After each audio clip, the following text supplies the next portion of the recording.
रामायणामध्ये एक फार सुंदर प्रसंग आहे. राम आणि लक्ष्मण ऋष्यमुख पर्वताकडे निघालेले आहेत सुग्रीवाला भेटण्यासाठी म्हणून. आणि वाटेमध्ये पंपा सरोवर लागलेलं आहे. आणि ह्या पंपा सरोवराच्या ठिकाणी शबरीची भेट झालेली आहे.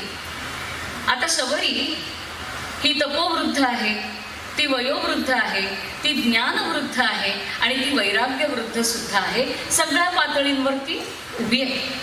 पण अशी शबरी पहिली चर्चा झाल्यानंतर, गप्पा टप्पा झाल्यानंतर, स्वागत झाल्यानंतर रामाला सांगते, रामा तू आज इथे आलायस ना, तर मला 4 चांगल्या गोष्टी सांगितल्याशिवाय जाऊ नकोस. मी थक्क झाले हे वाचताना. ही जिज्ञासा, आज तिला काय मिळवायचं राहिलंय? ती ब्रह्मवादिनी आहे, तिला सगळं माहिती आहे, ती ज्ञानाने परिपूर्ण आहे, वय वाढलेलं आहे, तप उत्तम झालेलं आहे. असं असताना सुद्धा शबरी असं म्हणत नाही, चला झालं आता, अच्छा तुम्ही जा पुढे. ती म्हणते, आलाय